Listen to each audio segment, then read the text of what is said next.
Yo, what's going on, y'all? This is Marcus Rosa, aka Mazuma TV, back at y'all with some more boxing talk, man. I hope everybody's having a blessed, beautiful, positive, productive day.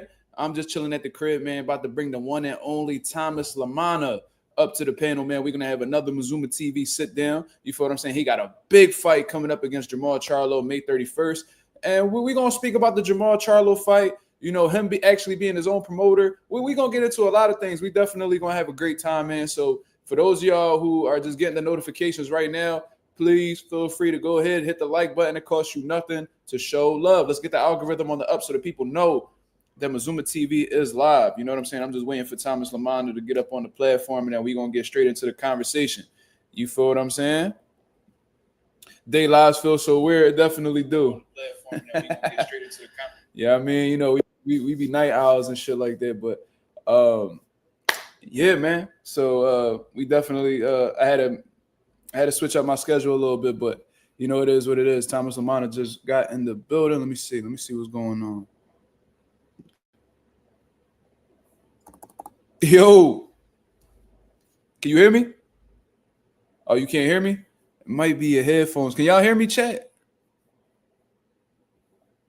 Let me see. What's going on? Oh, look, it say you muted, so you gotta hit that mic button. How about now? Nah, can't hear you, brother. Shit. Let's see what we could do. Nah, can't hear you, champ. We having some technical difficulties right now, y'all. Shout out to everybody that's in the building. Shit. Let me see. Yeah, I think it's something going on his side. Let me see. Yeah. You might have to take off the headphones, Flake. Oh, he got them. Oh. All right. How about you just leave and come back? See what we could do. Take off the headphones. Yeah, he took off the headphones. Slime, what up? Coffee Plant, what up? Asia 86, what up? What's going on, y'all? We having a little bit of technical difficulties, but we about to get, hopefully we could get this shit done. You know what I mean? We got some good things that we're going to talk about for sure. Now, I appreciate Thomas coming through, you know what I mean? Because, you know, a lot of people, you know what I mean, since I ain't a big channel and shit yet, you know, a lot of people be spinning me and shit like that. If y'all know, y'all know. But it is what it is. I mean, we can't cry, we can't complain, we just going to work. You feel me?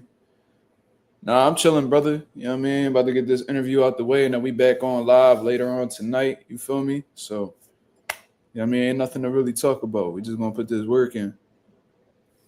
You know what I mean? You see all them people that's caping for T.O., bro? Sheesh. That shit crazy. But, you know, it is what it is. What can I do? These motherfuckers is sheep at the end of the day. Ain't nothing you can really do about that. Yeah, bro. They'll justify anything. They be defending Kanye West for that crazy shit he be saying. You think they ain't gonna defend T.O.?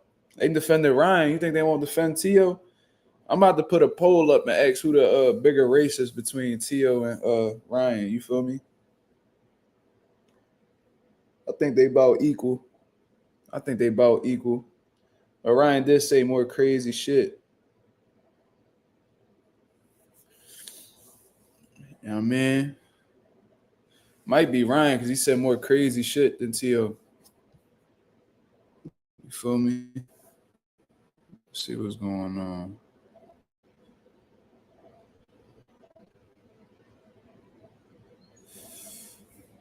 All right. He said I want to smoke with Ryan and T.O. Bro, I try to hit up the sister yesterday, bro. I sent her a video and all talking just to let her know I ain't no catfish. She never got back to me, brother. She never got back to me. So, you know what I mean? It is what it is. Some people run from accountability. You feel me? You know, we could really do. And, you know, a lot of these people cowards, yo. You feel me? So, It's all good. It's all good when you on live speaking amongst yourself. You know what I'm saying, and all that. But when somebody press you, totally different story. All of a sudden, it's the and ignoring and blocking motherfuckers like T.O. Senior. All that big shit he was talking. All that big shit he was talking just to be blocking people. I don't be understanding that. But yeah, we haven't, like I said, we had Thomas Lamanna on the channel just a little bit ago, but we having some technical difficulties. You feel what I'm saying? So hopefully we're able to get back, had this conversation. If not, we just chop it up for a little bit and just go about our day. You feel me? These things do happen, unfortunately. So, you know, it is what it is. My boy Ralph in the building. What up? What up? Love all the way from California. He said they try to justify Ryan's stuff by saying he was drunk. But when you're drunk, you're saying how you really feel. That's a fact. I never subscribed to that. Oh, let's just give him a pass because he was drunk. Like, bro, I done grew up with alcoholics. You know what I'm saying? Like, I already know how that whole shit worked. You know, I've never personally been drunk, believe it or not. You feel me? But, you know, from the people that have told me they've drank before, they well aware of what they're doing. You feel me? And give you a little bit of courage and shit like that, but you well aware of what you're doing. All right, I think Thomas Lamanna just got back in the building. Let me see what's going on. Yo, you hear me? Yes, I can. Yes, I can. We good. Good. How you What feeling? I'm good. How you, boy? I'm chilling. I'm maintaining, brother, man. I appreciate you coming on here, man. As always. You know what I mean, I've known you for a little bit now, and you got a big opportunity in front of you. So, I figured I'll let the people know, and there's a lot of people who's not, there's a lot of casuals that come on here. I get new subscribers every day, and they have a lot of questions and stuff like that. So, just to get the intro started, man, just give them a brief introduction of who you are. So, yeah, man. First, just thanks for having me, man. Allow me just to, just talk my shit. You know what I'm saying? Thomas Lamanna, Cornflake. Everybody knows me by the nickname more than my real name. Been a pro. You know what I mean? Shit. 15 something years going on. 40 plus fights, fighting Jermall Charlo May 31st. I'm also a promoter. We do all that. And yeah, man, just I'm the true definition of the people's champ. Oh yeah, that's a fact. So you turned pro from the research that I've done. You turned pro in 2011. Yeah. So that's 14 years. So you coming up. I'm saying, going on 15. Yep. Yeah. Seasoned vet right here, man. And 40 plus fights. Not everybody get to that point. Like guys like Andre Ward, 32 fights. People don't really get to that point. You feel me? So that's a dope accolade. But like I said, you've been in the game for well over a decade. For everybody that's new to the channel, like take us back to what first got you into the sport of boxing. I was born into the business, born into boxing like yourself. You know what I'm saying? Like you've been in boxing, with your pop and shit, with the management and all that. Same thing with me. You know what I'm saying? One of my godfathers is Ray Mercer. So like I was literally born into boxing. You know what I'm saying? So yeah, man. And then but as far as me fighting and stuff, it's like my parents just let me try it. I wasn't really good at anything else. You know what I'm saying? I did all the other sports. And then I went to a boxing gym at the Boys and Girls Club, and I fell in love with it and never stopped. You know what I'm saying? And yeah, man. I mean, just many years later, here we are. Absolutely. So you said that people know you by your nickname more than your real name. Yeah. Where did the nickname originate? Bro, I ain't gonna hold you, bro. I'm gonna get it put on a t-shirt, dead ass. I was just in LA. I got that was the main question I got asked. It's crazy. It's wild. Oh, all right. So okay. Cornflake off of Fresh Prince of Bel-Air. The only white dude in the whole series. When I started boxing, I was the only white dude in the gym. One thing led to another. Before I had one of my amateur fights, or I might even had one. Again, we're talking shit. That's back in like 2005. So 20 years ago. I had got Cornflake. I got the little letters from Walmart. And I got them ironed on my shorts. That's how I kind of knew it was like that's what it was. And in everyday life, I think you would know and attest, like, especially in boxing, it's not Thomas. It ain't nothing. It's Flake or Cornflake. Facts. You know what I'm saying? And it's like Yeah. it just is. That's how it happened, and that's what it is. It And it worked sucks, out. man. It worked out well because I think you got one of the best nicknames in the sport of boxing right now. So I think I'll that's take it. actually, yeah, that's pretty dope. Shout out to the boy Refound in the building. He said, "Yo, Cornflake, congrats on the DAZN deal." I wasn't aware of that. You got that? We had a card 2 weeks ago on the zone. First one. Yeah, yeah. So I Oh, that's appreciate you. fire. Congratulations. And he says, and if you neutralize his jab, you could dictate the pace because you have been more active. You definitely have been more active. Great comment. Shout out to the boy Refound for sure. Absolutely. Appreciate you. Nah, that's love. All right, so let's get into the career. You know what I mean? Because a lot of people may not know about that as well. Man, you fought guys like Erislandy Lara, Jorge Cota, guys like that. You know, with those fights that you done had, which I consider Erislandy Lara, I've always said that he's like one of the most underrated fighters like of this era. Like I feel like he never got his just due for some reason. Facts. Facts. But you know, what did those experiences like teach you? Because you know that those are huge fights that you were a part of. You've been a part of some big cards as well, especially in Philadelphia. You know, as you're, you know, because it's safe to say you're a seasoned vet right now. What did those fights teach you, and how are you going to be able to bring that into, you know, the fight with the hitman Jermall Charlo? Yeah, man. So look, let's not. Also, I appreciate you. You know, kind of sugarcoating it a little bit. That Lara fight was. We all know what happened. We all know how quick. But it was the excuse my voice too. Like, yo, I was just in LA. Like I lost my voice out of nowhere. I don't know what happened. It was the training camp. I think that the training camp and the mentality of knowing that we getting ready for a world title. That experience. It was a different training camp. Actually, no, okay. That was at that point. Any training camp before then was like, nah, shit didn't compare to what that was. And that's like a standard for me now. You understand? Like it's a standard, especially against Jermall. Like that's not bullshit. Okay. So I going through that experience, going through that, being under them big lights, having the press on you, mad interviews, because again, yeah, like it's not really necessarily me. I appreciate it, but because of who I'm fighting, and I get it. I'm not dumb, right? Like so I had to I had to, go through all that. I learned all that. I think the main thing, and even with Jorge Cota, I mean, like with that, it's like being under lights. As long as I don't let the moment get to me, like when I fight Charlo, if I don't let the moment get to me, bro, he can't like really fuck with me, in my opinion. Okay, so I think that's the main thing I learned out of them fights. And Jorge Cota is funny. Somebody asked me who was the hardest puncher. I said him because he has some bricks in his hands. I don't know where the fuck that. I don't know what happened. He had bricks in his hands. Uh,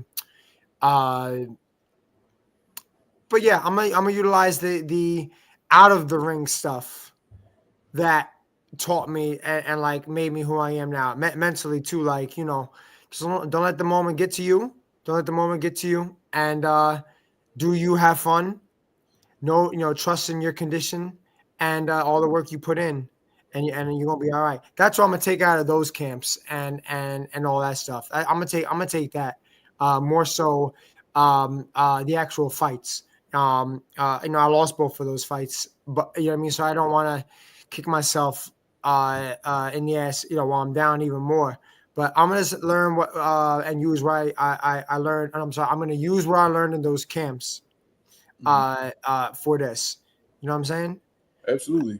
I'm gonna go with that answer. Okay, cool. That's a great answer. Do you think that's why a lot of guys fall short when they face these? Because you were just speaking about like the out of the ring experience and not being accustomed to like the interviews, the bright lights, and that moment that you were speaking about. Do you feel like that's why a lot of guys, like for instance, like Gervonta Davis, he's fighting guys like Frank Martin and guys like that, guys who haven't really been accustomed to fighting under like these bright lights and huge events. Do you think that's why, or that actually plays a factor in why they fall short in fights? I'm gonna say yeah, and also too, they were undefeated. So it's like I got 5 losses already, bro. I've been, what I'm saying? Like I said Wednesday, I don't want to keep alluding to it like the pressure, right? But like what I said was I've been on this side of the table. I've been on the side of the podium before. I know what it's like. I've been there, done that. You know what I mean? Everything in boxing I've been through, especially on the bad, the bad side, from cut to a knockout to all that, right? So like I've been there, done that. So those guys who were very high level skill guys, right? But they were undefeated. So they never tasted the most important thing, I think, which is we take, we say in the gym, it's not a loss, it's a lesson, right? I had 5 lessons. So I utilize that. But to answer your question, yeah, I mean, Tank's the biggest name in boxing, top 3 biggest name in boxing. So when you're up against that, it's a little different. Maul has a good name still, even though he's pretty irrelevant today. He still has a big name, if that makes sense. Me, I'm just like, man, I'm here, man. If you rocking, I'm rolling. I'm gonna dance to your beat. You know what I mean? Yeah, for sure. Shout out to the boy Coffee Plant in the building. He said, Thomas, were you surprised Jermall was respectful during the press conference after, that whole episode he done had during the virtual presser? Nah. He not really about that, bro. And I'm not no big bad wolf. I'm not no tough guy, Marcus. We ain't doing all that, right? Nah. But I think I don't know. I think I think he was more scared of Caleb Plant than anything. He was petrified. I ain't gonna lie. Like I think that's a pretty good question because I was surprised personally. I was like, oh shit, that press conference coming up. Caleb Plant and Jermall gonna be in the same room. What's gonna happen? He was coming at Thomas crazy at the virtual presser. What's gonna happen? And he was pretty tamed, like relaxed, and he was just suddenly just about business. But in that virtual presser, he looked like he was about to like lose his religion or something. I'm like, what's going on with this dude? Like he was all over the place. Yeah, man. I mean, look, I don't know, bro. Look, I got my comments. I've said what I've said. It's out there, man. I was, what I mean? It's different energy when you're in front of somebody, bro. Like it's different energy. So it's like, I mean, like, and again, I'm not no big bad tough guy. We're not doing like I'm not trying to portray that shit. But it's like you got to match that energy, bro. Like what he said in the press conference is like a Coffee Plant was just saying here. It's like when I see you, I'm gonna stomp on you, motherfucker. I was just right in front of you. I was just next to you. I was just 5 feet away from you for a half hour. Man, listen, whatever, bro. My personal opinion, I don't know. I don't know. Virtual, he might have been off like the yak or something. I don't know. That's what I think. Hey, you said it, not me, man. I said it. I said it. I don't got no problem saying that. That's cool. But yeah. So let's go back to the questions and stuff like that. I wrote down a few. Now we spoke about the Cota fights and the Laros fights that we know what happened. What was your favorite fight or like most memorable moment like in the ring? Excuse me. Marcus, I ain't gonna lie, bro. I mean, I could say winning the title. I could say winning the WBA gold title. I mean, that was probably the biggest accomplishment. I think. I mean, I could even revert back my second or third year as a pro when boom.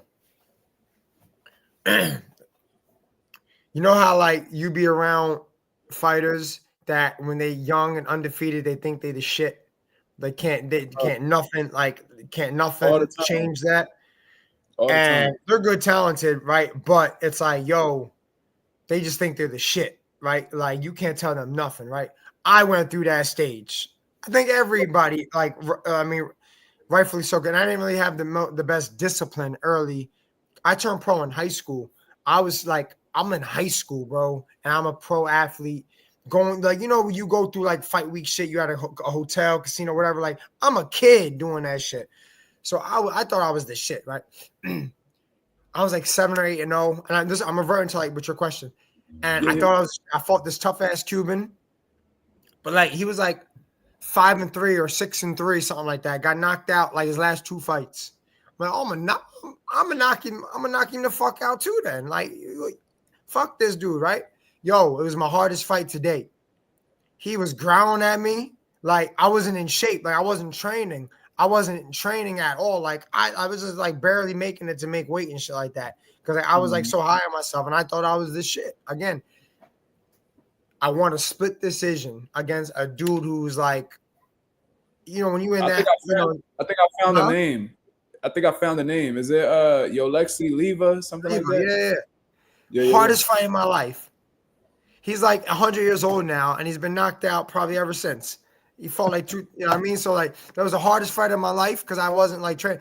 I could go back and say like winning that was like, oh, thank God, because I dodged a bullet. What was I? 7-0, 8-0, something like that? It looked like you ran up about 1, 2, 3, 4, 5, 6, 7. You was 8-0. All right, so right. So I'm young, like, so I could say that, right? I mean, I don't know. Yeah, man. I mean, every single fight has its own unique story behind it. Yeah.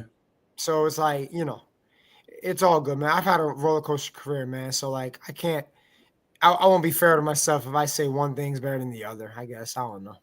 No, that's fair, and I feel like boxing humbles everybody in one way or another. Even if you go undefeated throughout your entire career, you're gonna have a moment or two where it's like, shit, I gotta tighten up. Or like, damn, like I thought this was gonna go that way, and it ain't. That's just how it is. Shout out to Boys Be Crying. I think that name is pretty funny. Cornflake, did Jermall Charlo write you back? Yo, he ain't write me back yet. No, so it's funny you say that, yo, right? Hold, time out. So what I like about the 3 you had already, like they follow this shit. I fuck with it. Right? Yeah, that's how all the subscribers is. We keep I love it. I fuck with it. Yo. So it's funny, right? I had just put this shit up yesterday or whatever. Cause I'm thinking, I'm like, yo, so after the press conference, and there's video out there, I was like, we were all doing our interviews and shit like that. And I'm doing this one interview and I keep looking and I see his ugly ass just keep looking at me, right? So I'm looking at him. I was doing with Fight Hub or AB Boxing. And I just keep looking. Like I'm talking, and I'm looking like anyway. And at the end of everything, he was walking up to me and he was like, he told somebody like, yo, I'm gonna go take a picture with this dude. Or I gotta take a picture with this dude or something like that. I don't know. He said something like that. And I'm like huh? Would you like I'm just looking. I wasn't like no tough guy. I'm like, huh? Like, I couldn't hear him. And he was like, you want a picture? I'm like, you want a picture? All right, let's do a picture. Fuck it. Right, I bet. And then Kelly Swanson was all like thinking we're about to like rumble and shit. Like she's in the background. No, stop. Yeah. A fucking picture. All right. So we got this video, right? And he all, bro, like, again, that energy wasn't matching. He everybody calling me weird for being like buddy and shit, right? And it's like, yo, homie's like literally, I wasn't the one spazzing out saying I'm gonna stomp you, I'm gonna knock you out. I thought I was more respectful than anybody on that whole damn stage. I got a smart mouth, but like, we trying to also sell a fight too, right? Like, let's not bullshit each other. All right. Yo, he went out and told people I blew him up like 30, 40 times. I'm in his DMs. I'm texting him and shit. And mind you, in that moment, I'm not thinking, right? I'm like, I'm just going with it. I'm like, I knew it wasn't no 30, 40 times, right? I'm like, bro, you wild. Come on, son. Like, right? Yo, so I goes on my phone, right? And I'm like, hold the fuck up. I go on my phone, right? Hold up. I go on my phone. Where the fuck is it? Bro, I go on my phone. I texted him one time. I mean, it's hard to see. January 15th. Yeah. With a question mark. All right, so I'll give him 2. And I did one of them question marks. So you sent 2 for time. It's about 30, 40 fuckers you're talking about. Yo, so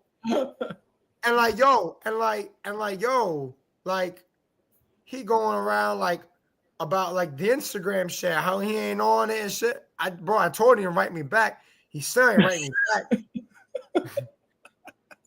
So like, look, like I got the last 2 because I put on my story. Like, bro, it was one time. And again, bro, I mentioned him in stories. I just mentioned him, bro. Like, same shit like this. Like I put a picture of the screenshot. The phone, like my text. Yeah. I just mentioned him. Do you consider that like I'm blowing you up? I'm like, yo, bro, what we doing, bro?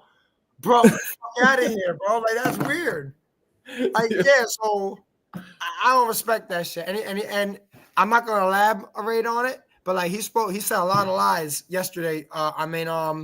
He was talking a lot of lies too on Wednesday, and he got caught up in some shit. I'm not gonna put him out there, but he's just a belligerent liar, bro, about shit and trying to make me look bad. Shout out to Ellie Setback too for actually putting it out there. He actually posted my shit. He got like the biggest following of the media that was there, and it was kind of like alluding to, yeah, Jermall said this, and he's still pro Jermall because of who he is and whatever shit. But Flake got receipts right here. He didn't do that neither. So fuck him, bro. All right. So what a lot of people don't really know about you is that you're your own promoter. Were you always your own promoter? No. No. Early on in my career, I was signed with a local guy that got into boxing, did a couple of shows, and he's been out. You know what I mean? His name is Vinny Ponte. Mr. Ponte was a great guy. He's still alive. I'm talking like he's dead. God forbid. Great dude. Helped me out in many ways. Just boxing wasn't for him. You know what I mean? He's successful in all his other businesses, and boxing, it's a rough sport. I was signed with Russell Peltz for a couple, about 2 years, 3 years maybe. It was Uncle Russell. I mean, you gotta love him or you hate him. So it's like it's something special. Every time I see Peltz, I'm like amazed because for his age, for him to look like that and like not need any type of assistance doing anything, like I think Peltz is in his 90s, right? No. How old is Russell Peltz? Late 70s, 80s, early 80s. Yeah. He's in his 80s. He in his 46. He was born in 1946, so he about to be 70. Hold on real quick. Hold on. Let me go to I ain't been in school in a little bit. Hold on. 79. All right. Well, that's still sensational. 79. Okay, yeah. 79. Yeah, so you're gonna be 79 this year. But regardless, for you to be 79 and you still moving like that, and he's still witty. You know what I'm saying? I remember I had went to his office before. He real good moment I had over there. He was a real cool dude. Every time I see him, there's always love. But Russell Peltz is one of them guys. Not to interrupt. Russell Peltz is one of them guys in boxing where you hear the saying, he's forgot more about boxing than what probably me or you will ever know combined. It's crazy. You know what I'm saying? So, but yeah, so, but no. And then I started my own shit after my first loss when Russell actually cut me. When I fought Antoine Douglas, after that fight, he he released me, whatever, cool. And we've been great ever since. Like it's no love lost. Okay, but yeah, and then that's why I started Rising Star. Oh, okay, that's dope. So like I see. So all right, I want to see exactly how I want to word this. There's people that when they usually go their own promoter route, and I've witnessed this personally, where they have a hard time doing business with other promoters. You know, it's hard for them to get opportunities because a lot of promoters be like, yo, if you want this opportunity, you got to sign with me. Or you got to sign before you do this. Before I take this risk, I want to make sure that this is in place and stuff like that. Was there ever a particular time in your career where you felt like you were blackballed or like you were like not given opportunities because you wasn't signed with like a big major promoter?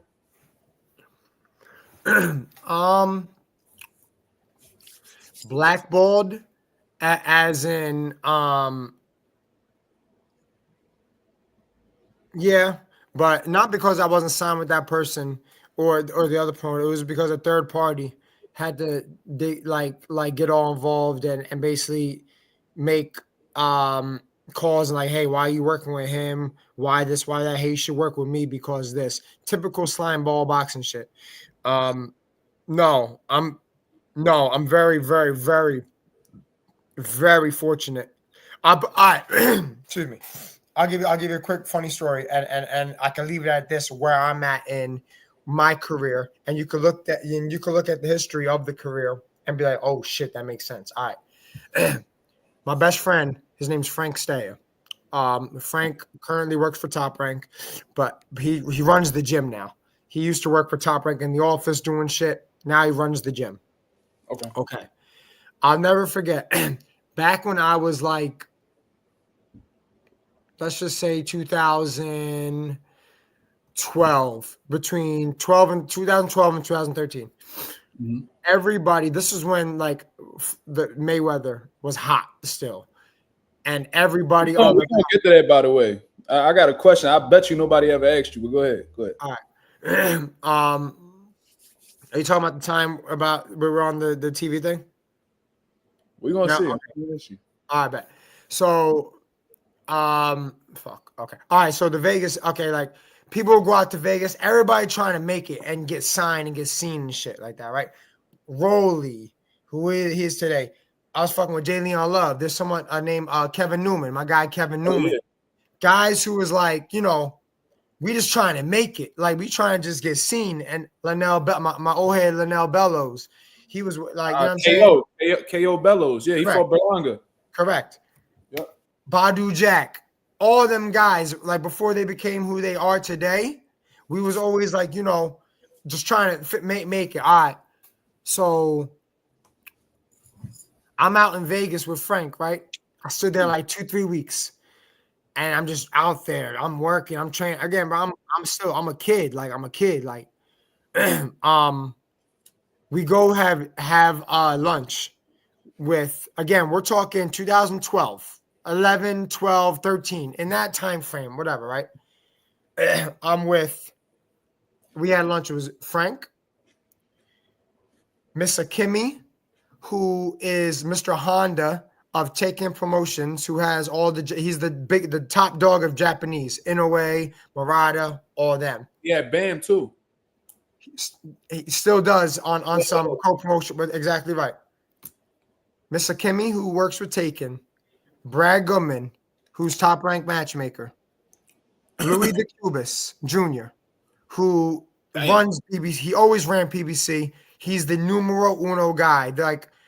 Of course, there's Al Heyman, but there is no more Al Heyman, if that makes any sense. It was always Louis DeCubis Jr. Okay? Boom. Akimi, Brad, Louis. Rick Reno, who at the time owned Boxing Scene. Okay? He no longer owns Boxing Scene. He now runs Ring Magazine with Turkey. That little short dude, got the glasses with the cowboy hat shit, giving the belts, that's Rick Reno. Okay. So we're dating back now. The relationships. The box is all about relationships, man. Facts. 2000, I'm saying in the middle, 2012.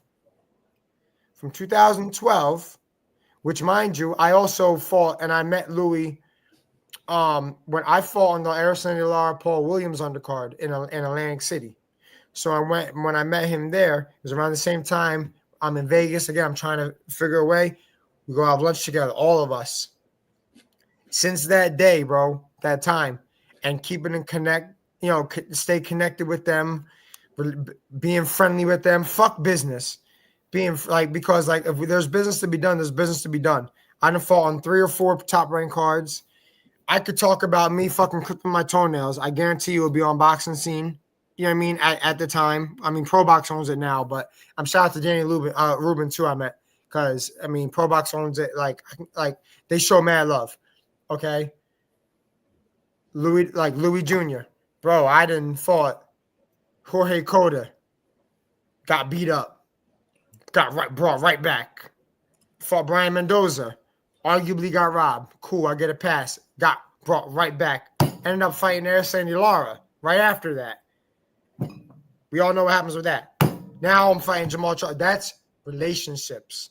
So to answer your question, no, I've never been blackballed because I got my own personal relationships with people of just getting shit done. When the time calls for it. Like I'm out on the phone with all of them every single day, doing this and doing that.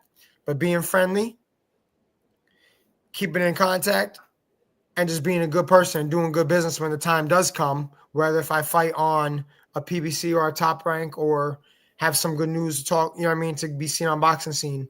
And eventually maybe you never know, God willing, on a ring, something with a ring thing, right? Because of Rick. It stems from all that.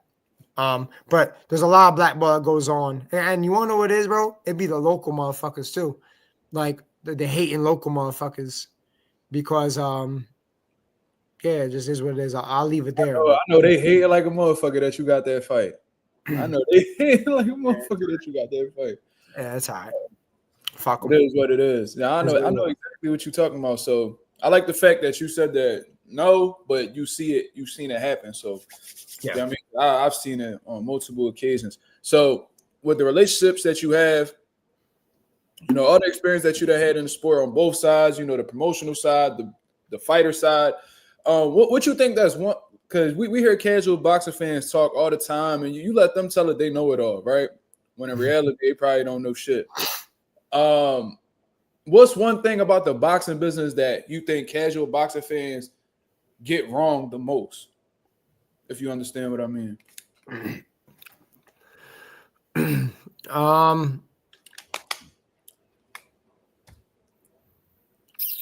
All right, so I'm fighter first, right? So I'm all about the fighter getting paid the most, okay? But it's a business, and I understand that everybody needs to eat. Now there's such thing as greed, and then there's such thing as, in my opinion, the worst drug in the world, power of entitlement. You know what I'm saying? Mm-hmm. That to me is the worst drug in the world, entitlement. When there's the casuals see, okay, more recently, apparently there was a $400,000 offer for De Los Santos to fight Keyshawn Davis. And De Los Santos went out and said, I only got offered, what do you say, 200, 175, some crazy shit. Yeah. Some not 400, right?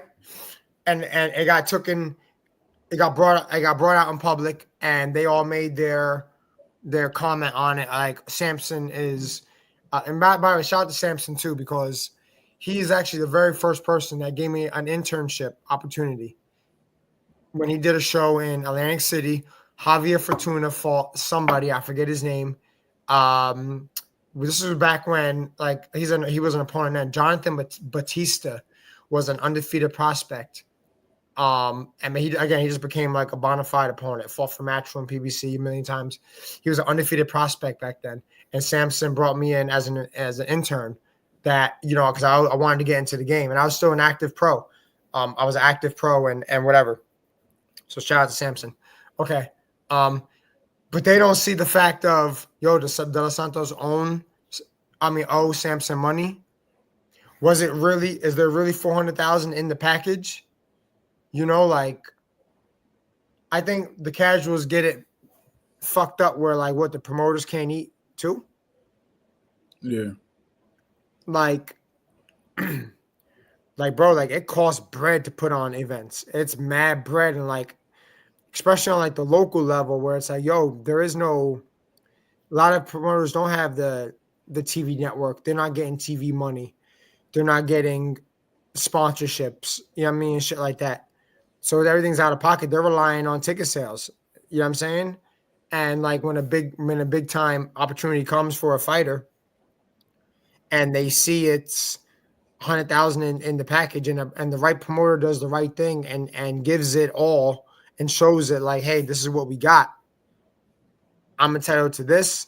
You would get that, and they start bitching and moaning, and they don't take the fight because, what, like the promoter can't eat. But what about the 20, 30, 40, 50, 100 plus thousand that they put into you to get you to this position?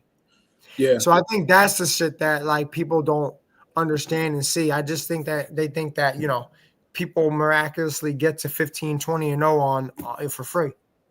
Yeah. And I think a lot of people don't even take into I was talking to somebody and they was like, yeah, this person made, you know, $1 million and they're a millionaire. I'm like, bro, when you break that $1 million up, I heard Mikey Garcia say this, and I thought it was dead accurate. And Rolly told me this as well. You probably coming home with like 300,000 at best when it's all said and done. Sure. You feel what I'm saying? So like a lot of people are just starting, like boxing fans are just starting to get savvy to like fighters having to pay taxes and shit like that. And regarding the Samson Lukowicz and Edwin De Los Santos situation, I did speak on it because I felt like Edwin De Los Santos was misinformed. He seemed like he was so. It seemed like he was so certain that he was only offered 200,000 but Top Rank coming out saying 400,000. So people had their suspicions, including myself. But your insight just brought me a whole different type of perspective to look at it from. Because if he's saying, yo, I only got offered 200, like my promoter only told me 200, but there's actually 400, it looks like a little shady. But so, right, I hear you.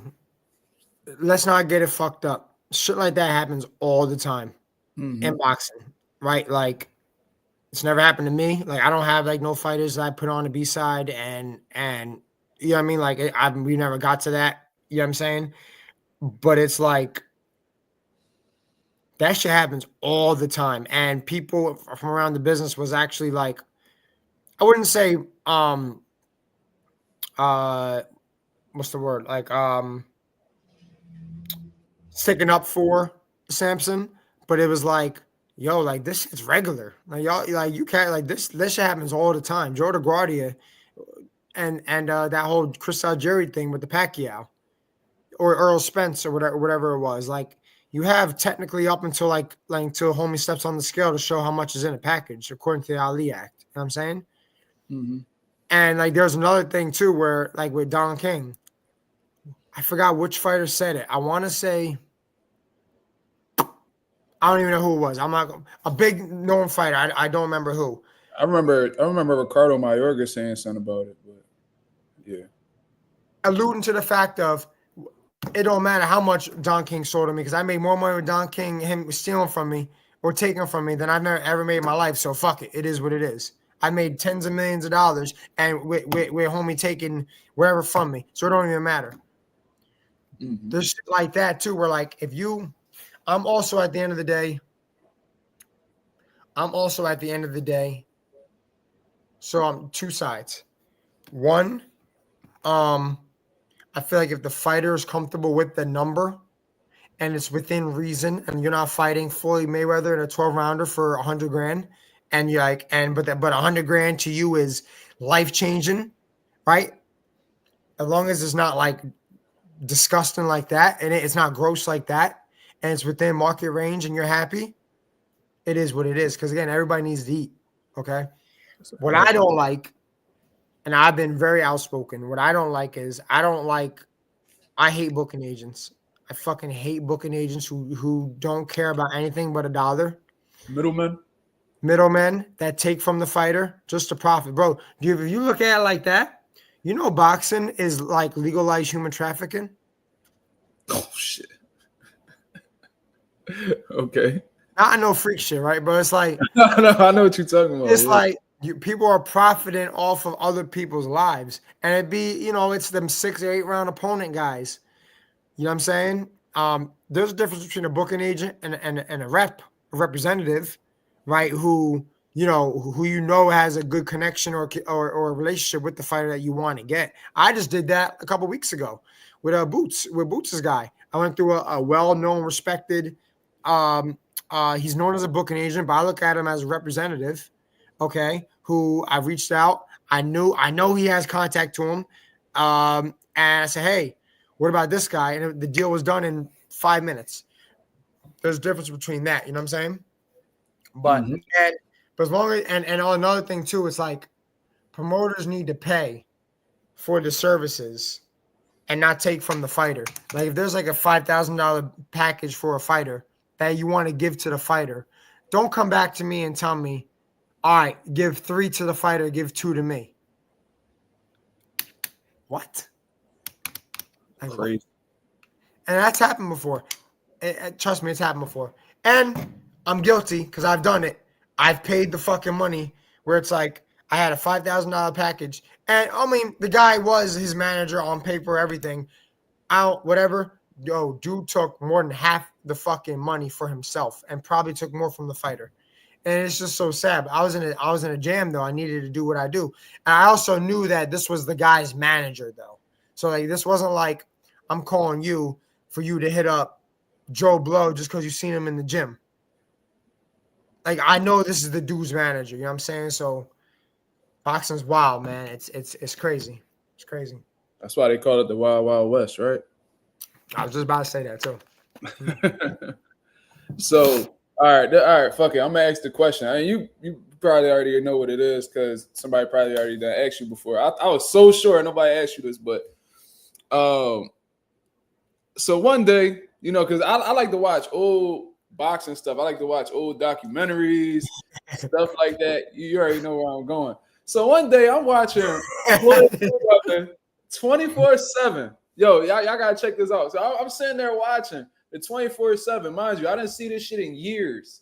So I'm watching, and this was back when Floyd Mayweather Jr. and Sr. was arguing.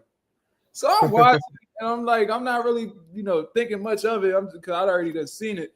But I'm looking around. I'm like, all right, they're at the Floyd Mayweather gym. All right. So then I look at the camera angle switch, and there's cornflake in between Floyd Jr. and Floyd Sr. while they having words. Now, that's how you know cornflake done been around for a long ass time because I don't know how long ago that was. But boy, you stamped, my boy. What's it? Because you know, obviously, cameras they cut out a lot of stuff, and I'm not telling you to add to the story or anything like that. What you recollect from that moment? Did they show you did the show show you everything that happened, or was there a lot of shit that was cut out?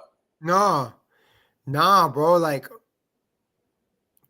so like back. Okay, okay. So like I understand now how it probably got brought up. It was around that time where again I'm just out there. We just out there.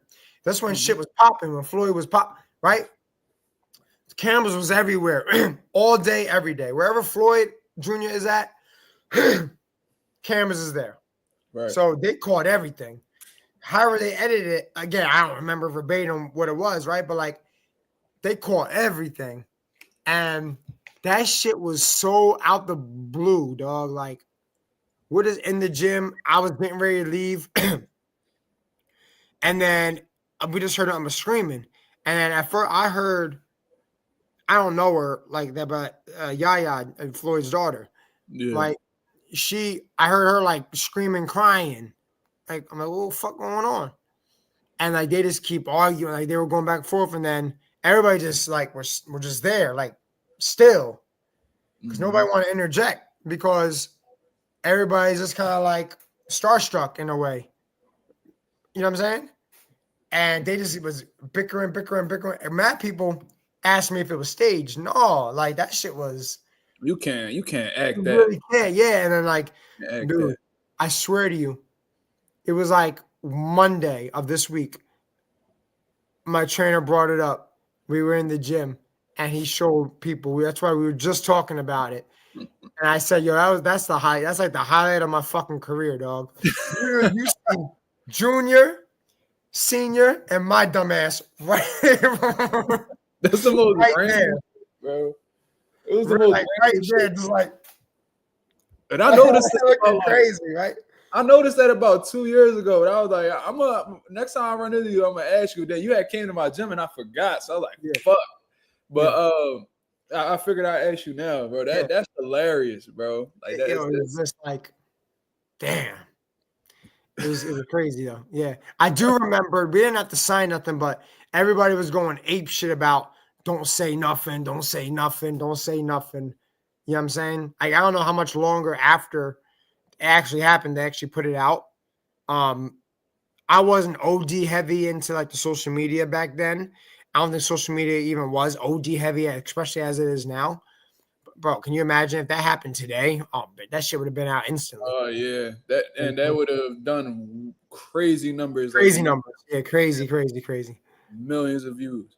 Yeah. Yeah, you can't act that out, and you could tell. And I guess based off of what you're saying, they pretty much put everything into that episode because it didn't seem like it was random. Like they were just talking. they were just talking, and then it just escalated like crazy within like seconds. So it just let me know that they had like real tension. They had like real problems, and it was just a matter of time. Like they was both on the edge. So it was a lot of pain too. You could tell Floyd was hurt by a lot of that stuff, but you know, seeing you there was crazy. like when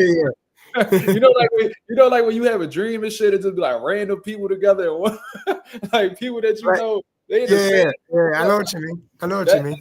Yeah, that's what it reminded me of. I'm like, out of all people, that was funny as shit. But all right, man. We gonna wrap up, man. We've been on here for almost an hour. I appreciate you coming through as always, man.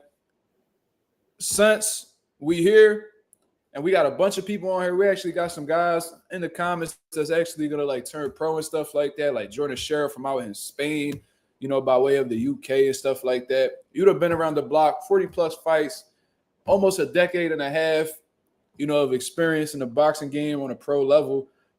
What's your advice to young fighters coming up who want to be a boxer and maybe want to be a promoter in the future, or maybe do both at the same time?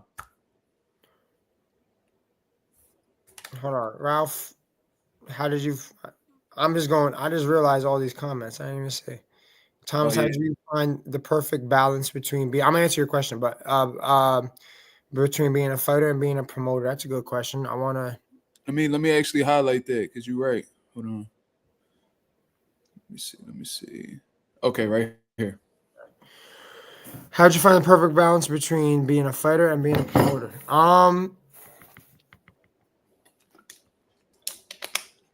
There was no fucking balance. In the beginning, I had to do everything on my own because of budgeting and shit like that. And to me, the best experience, and the best lesson in life is experience. I always mumble jumble that.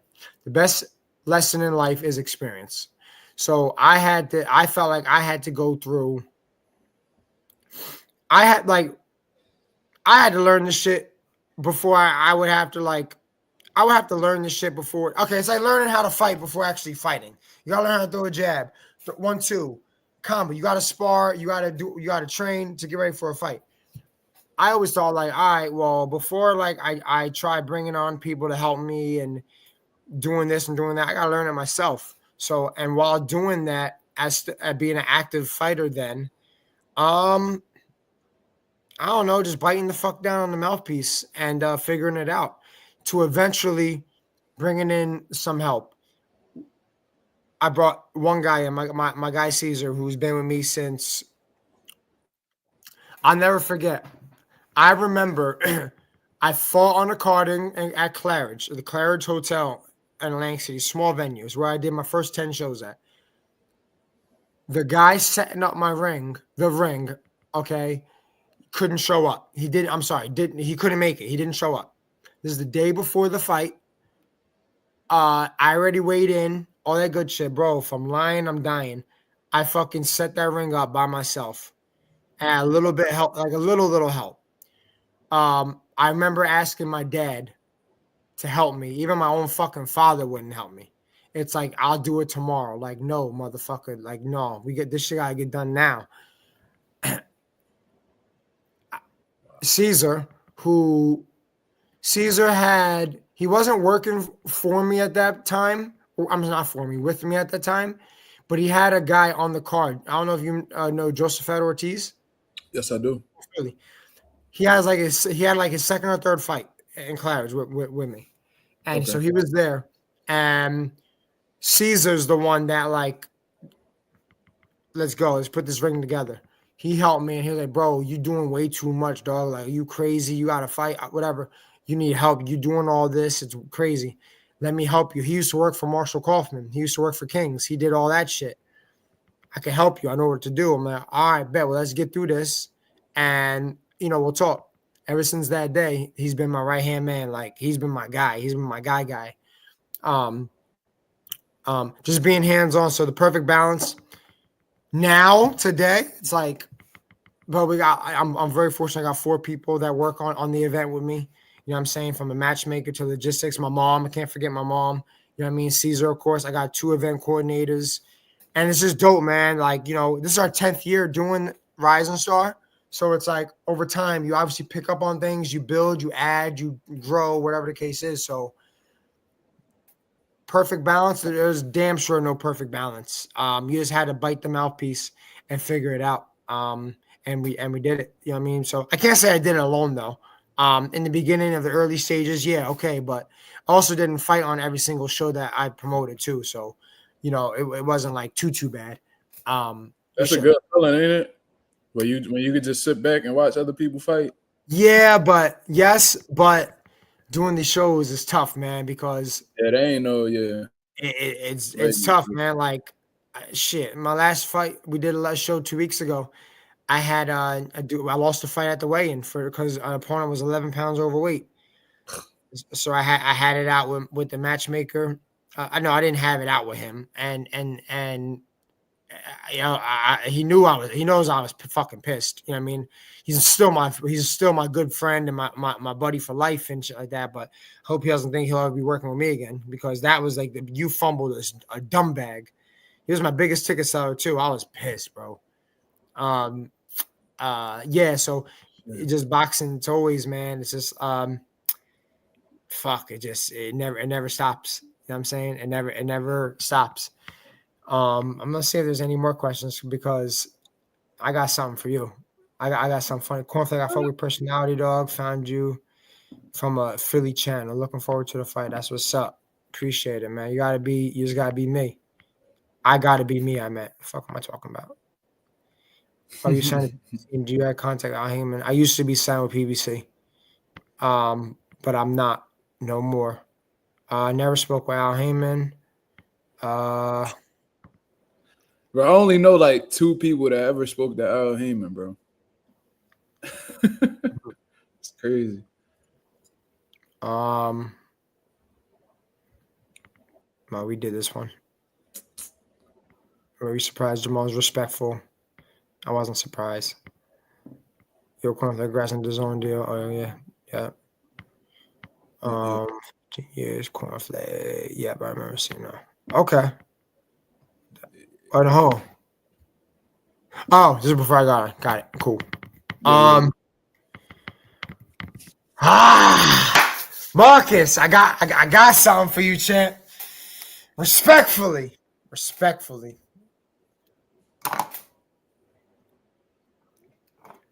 So I'm a nerd, right? I'm like a nerd with this boxing shit. I'm on every channel. I actually appreciate and respect the beginning channels. Like, to answer your question, like advice what I would give to especially the young fighters and shit like that. Yo, my number one rule, I don't give a half of a fuck. You never say no to media. You never turn down media, because 2 reasons. A, all press is great press. And 2, you've never fucking know when Marcus Rosa is going to become the next Ellie Setback. And I'm only saying that because Ellie's been around a million years, or Fight Hub, or Fight Hype. When I was with Rick Reno, Boxing Scene is the biggest boxing website, respectfully, right? Like, and I got showed mad love. That's how I stay relevant, bro. For shit like that. Never turn down press. Never say no to press. And always fuck with the small beginning press, because you never fucking know. You never forget where the fuck you come from, man. And another thing is be humble and work hard. You know what I'm saying? You have to be humble and work hard, and utilize the power of social media now, because utilize the power of social media, bro. I'll put my shot there, bro. I just lost 20 bands. You want to know why? OnlyFans wanted to get on my shit because of the Jermall fight, right? But because I'm not I ain't really doing the videos. I'm not really doing I ain't got like a videographer following me everywhere and shit like that, right? There's dog, my content ain't it. Like it's not whatever. You feel me? That just cost me 20 bands, bro, on a sponsorship. I'm kind of, hey, like, right, I'm like, damn. All right, cool, whatever. Like, all right, it is what it is, right? 20 bands. And that's a low number. That's like for them, not for me, for them, not for me, not for me, not for me. For them, that's a low number. I know motherfuckers getting 40, 50, 60,000 for boxing. All right. So utilize social media. Never say no to me. Never turn down any media, any press. Be humble and work hard. And always remember, this is probably the best one. In boxing, it's not what you know, it's who you know. Yeah, I mean, I think that's it. So I hope that answered that question. Now, What you got for me, man? back in February, maybe end of January, early February. Excuse me. When it first came out, it might have been before that. When it first came out about me fighting Jermall, bro, I'm subscribed to your shit, and I be watching. Okay. And you told some kid you didn't like the fight for me, I don't like the fight for Jermall. but you said you didn't like the fight for me. Okay. Tell me what I said. I don't like the fight for him. That's what I said? I just want. Oh yeah, why? Like what? Let me ask you this. Let me be more. Let me be more today, because you didn't seen how he was in the virtual. We checked the temperature in real life. I didn't check shit. You know what I mean? Like, it wasn't what it was, right? He's not who he was. I'll probably fuck around and agree with you if he was Jermall Charlo that fought Julian Williams way back when he was a savage. But today, if that's what you said, do you still feel that way after seeing all that? Well, that was when it was first announced, right? All right, so that was a surprise to me because ain't nobody come to me and tell me that you was going to fight Jermall Charlo. But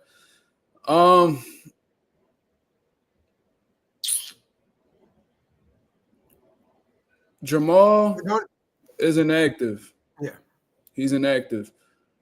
You could tell that he got some things going on, right? I understand your perspective. And if I said that I didn't like the fight for you, I'll retract that. I don't like the fight for him, though. Like at this present moment, because a lot of things have changed since then. There's a lot more that we've learned about Jermall Charlo. Exactly. That's 100%. Yeah. There's a lot more things that have been happening lately. And I'm sure you've heard the criticism. Like it's not hard to find. Every like, day, all day. why is Jermall fighting Thomas Lamanna? Yeah. We like that's just, and I was one of the people that was saying that. But I'm not gonna chastise you because you took the opportunity. You doing what you're supposed to do. You trying to come up just like everybody else. You said everybody got to eat, right? This is your opportunity to eat, and this is a huge moment because if you pull this off, your stock gonna shoot through the motherfucking roof. And you know what I mean? That OnlyFans might come back around. You feel me? So yeah, you know what I mean? So that's I hope it come back around. Shit. But shit, I've seen you around for years. You know what I'm saying? You know my dad. You feel what I'm saying? A lot of people know my dad and shit like that. But not too many people know me. But we've known each other for a few years now. So I'm happy to see you get the opportunity. I wasn't too pleased that Maul chose to go down that route, but I'm happy for you. You feel what I'm saying? That criticism goes specifically towards Jermall because he's the one who ultimately controls who he fights next. You're given the opportunity. He's the one that's receiving it, right? Because in this situation, I guess you would say he's the A side or whatever you want to call it. You feel me? So, there's a lot of fights that Jermall could have pursued, but he decided to take this one. The criticism go towards him, not you, because if I was in your shoes, I'd take it. So it's fair to say, right? And there was a lot of shit that I should have and could have said a couple days ago. At the presser. Yo, all the pressure is on him, man. I'm literally living in the moment. He gotta look. He doesn't only gotta win. He gotta look good. Like he got all the pressure's on him, bro. And like, bro, there's mad shit that like he don't know that I know about him, and like what's going on like in real life right now. You That can't like drop one. You can't drop no, one for the channel. no, Ah, no, no, no, no, no, no, but ah, nah, change the because channel. Change the no, channel. no, no, but I know, but I know probably at the weigh-in, you know what I mean? Because at that point it's gonna be too late. It's gonna be too late. I'm gonna make sure I remind him of all the fuck shit he got going on. You know what I'm saying? So Ooh-wee. I'm just living in the moment, man. I'm working extremely hard, and yeah, we'll All see. right. All right. That's what. So I'll end it with that. We just gotta let the fights happen, man. As I always say, yo, let the fights happen.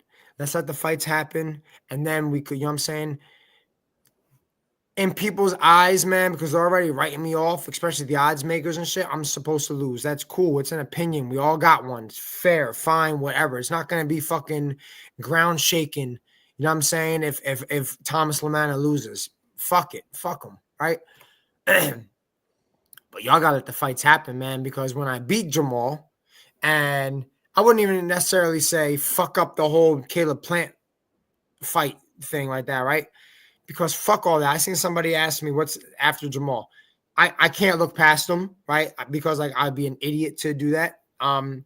Especially like let's not bullshit each other and say like it's not a huge tall task. I was on the phone with my manager yesterday, and he was like, Flake, I'm gonna be real with you, bro.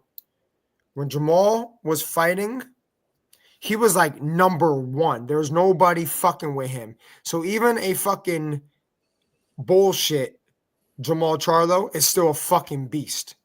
So like you gotta make sure you're fucking right. I'm like, yeah, thanks. No shit, right? Like I know that. And that's true. But it's true. Like I think an out of shape, not out of shape, but like a clone of what Jermall was back in like the J-Rock days. That's a nasty fucking dude, man. So I Hmm. know what we got against us, but I tell everybody jokingly, when I beat Jermall, I'm fighting Canelo. Swear to God. Shit, Canelo might give you that opportunity, man. He just might. He just Hey, hey, boxing. So you just never know. right. You That's just what never I'm saying. fucking He know. just might. You Shit. you just never fucking know because I'm not gonna fight him again. I'm not gonna fight Caleb Plant for what? I don't care about them two fighting, right? Like the whole Jamal Caleb thing. Man, fuck, I'm fighting. I want Canelo. If not, I might fuck around and just I'm done. Fuck it. Y'all gotta pay me to come back crazy.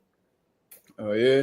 Yeah, yeah, like I said, if you pull that shit off, that next bag gotta be right. That next bag gotta be stupid, actually, to be real with you. But like I said, if I came on this channel, cause bro, I done did so many lives, I don't even remember saying the shit. But Nah, I go yeah. live every night. You feel what I'm saying? Yeah. And that's I might miss 1 or 2 days and like 1 month. So if I said I didn't like that fight for you, that's my bad. I hold the L for that. No, You feel me? no, no, no. You don't know. If that's how you felt, I'm never gonna you know what I'm saying? I'm No, but not like gonna really looking at what's going on right now, that didn't age too well. You feel that me? I So know what you're now, saying. yeah, so I'm telling you right now. It might have but and this is cool too. Since that day, since that time, let's just say it was February, Mm-hmm. and you see Jamal on Instagram, Facebook, whatever, YouTube, killing the bag and shit. Like, shit. All right. Yeah, this ain't looking good, Flake. I get it. Oh fuck. But you see him now, but you seen him, and it's like, yeah, yo, something wrong. But you know, again, even How at did how did his physical look in person? Did he look like he was in shape, or like he how did he look to you? Oh shit, I think he froze up.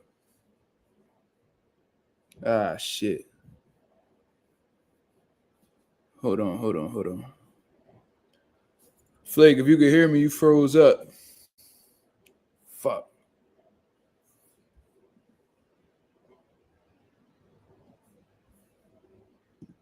Let's see.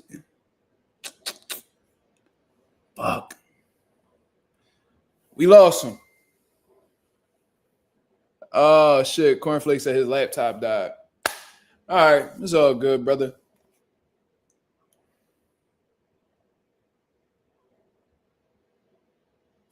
All right, yeah, his laptop died. His laptop died, y'all.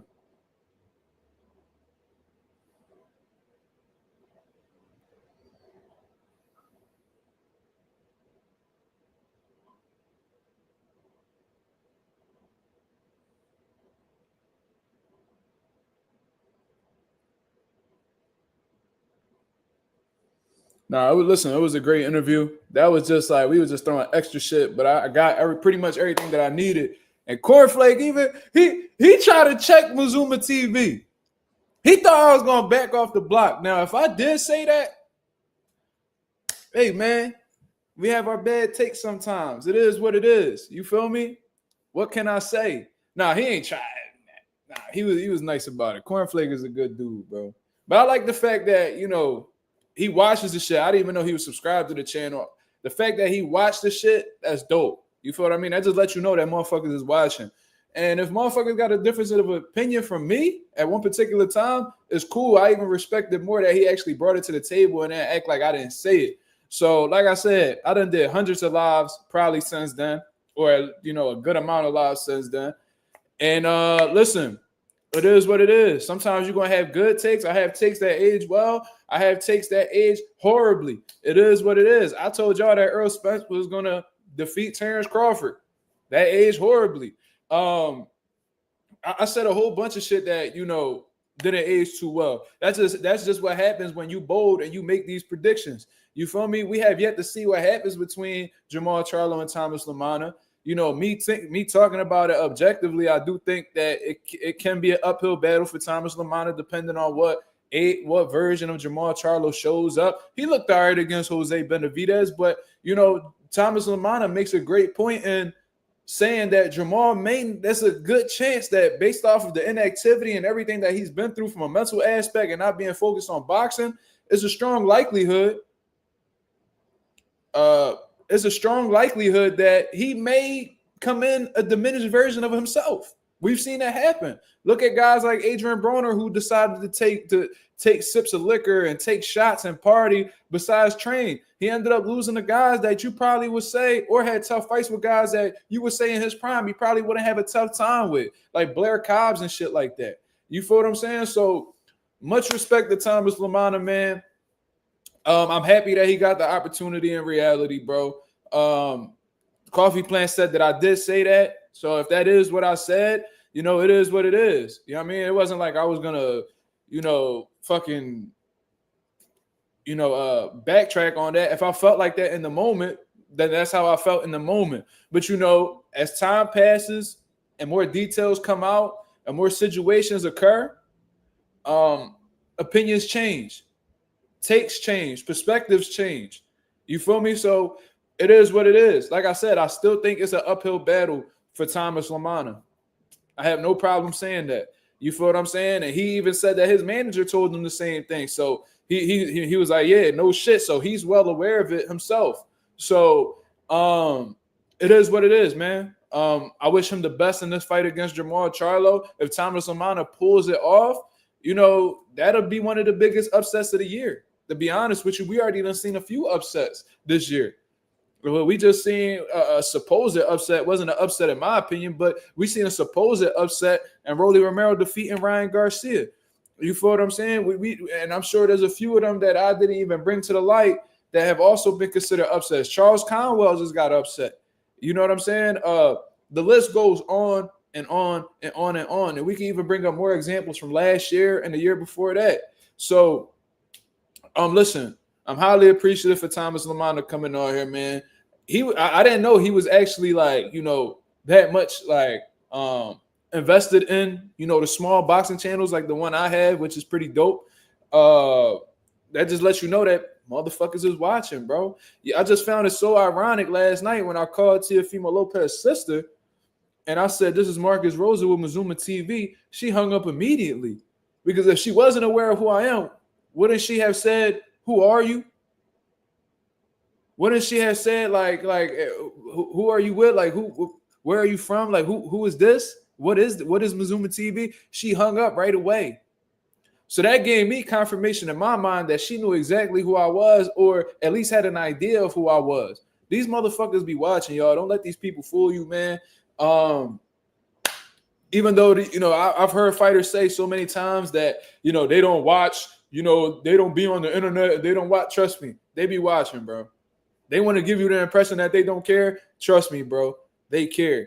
You feel what I'm saying? And he even shouted out the chat for being knowledgeable and knowing what's going on with the sport of boxing. That's why I got the best subscribers on YouTube. You feel what I'm saying? I got the best hardcore boxing fan comment section on YouTube. Shout out to everybody that's in the building. I see my boy Ralph always in here. Coffee Plant, one of my biggest supporters. Smoochy been in the building ever since she done came through the channel. She been consistent. Shout out to I'm not too familiar with Boys Be Crying, but he asked some valid questions as well, and he seemed like a cool dude.